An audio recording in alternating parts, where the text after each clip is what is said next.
देखिए, दलितों के लिए क्या कुछ खास होने वाला है, क्या कुछ होना है, किन बातों को रखना है, ये तो हमारे नेता गांधी मैदान में कहेंगे। लेकिन दलित वर्ग को निश्चित तौर पर इस सरकार ने आवाज़ दी है और इस सरकार ने उनको काफ़ी कुछ मुहैया कराया है। जो उनकी ज़रूरतें हैं, जो उनकी समस्याएं हैं, उस पर सरकार ने पूरी तरह से काम किया है।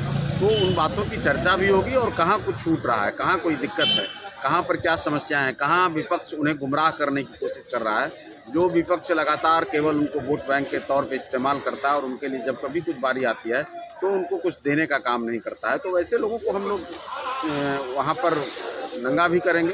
जो केवल इस्तेमाल करेंगे और उनके लिए कुछ काम नहीं करेंगे तो उन लोगों को तो नंगा भी करना चाहिए। जिस तरह से 2025 का चुनाव सामने है और जो रणनीति हम सेकुलर अपना रही है कि हमें जितनी भी सीट मिले उसमें अपनी दावेदारी पक्का करें 100% पे, तो इसमें क्या लग रहा है कि इसको एकजुट करने की भी कवायद होगी? देखिए, निश्चित तौर पर, और जिस ओर आप इशारा कर रहे हैं हम उस पर तो बहुत ज़्यादा नहीं कर सकते, लेकिन 243 सीट हमारा लक्ष्य है और दलित वर्ग की एक बड़ी भागीदारी वो तय करते हैं चुनाव किधर जाएगा और उनकी सहमति, उनकी भागीदारी, उनकी हिस्सेदारी सबका ख्याल रखना चाहिए। तो श्री जीतन राम मांझी अभी कह सकते हैं कि देश के सबसे बड़े दलित नेता हैं और बड़ी आवाज़, बड़ी मुखर आवाज़, वो पूरी ताकत से उनकी बात को रखते हैं, पूरे जोर से उनकी बात को रखते हैं, सदन के बाहर भी, सदन के बाहर अंदर भी।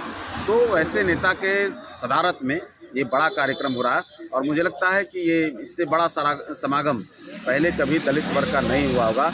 इतनी ऐतिहासिक रैली जरूर होगी। दलित की आवाज़ को जिस मुखरता के साथ मांझी जी रखते हैं सदन में, उस हिसाब से देखा जाए तो लोग ये भी कह रहे हैं कि चिराग पासवान भी एक दलित के नेता के तौर पे उभरे हैं। उसमें क्या लग रहा है कि चिराग जी की भी इस आयोजन में सहमति होगी या उनका भी कुछ? देखिए, ये तो गठबंधन है, तो गठबंधन में नेता को तय करना है कि अभी आयोजक तो हम पार्टी है और अभी तक हम लोग ही इसका नेतृत्व कर रहे हैं।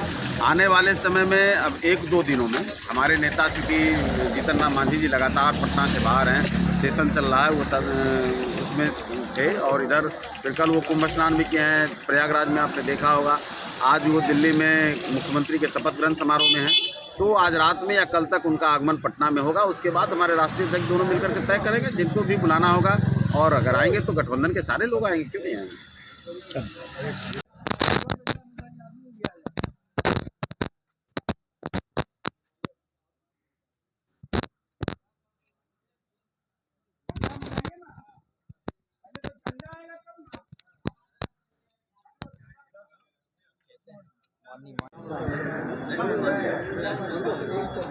एक मिनट बाकी आइए सर।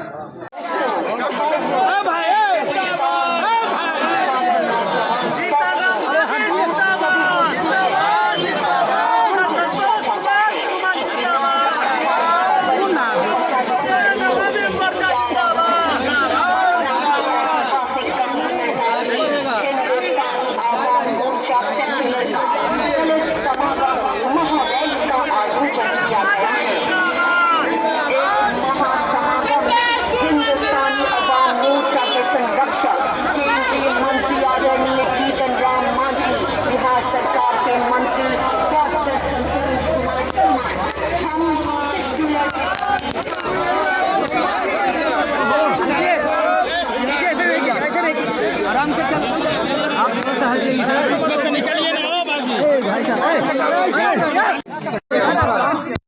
थोड़ा डाउन करिए, आगे नहीं करना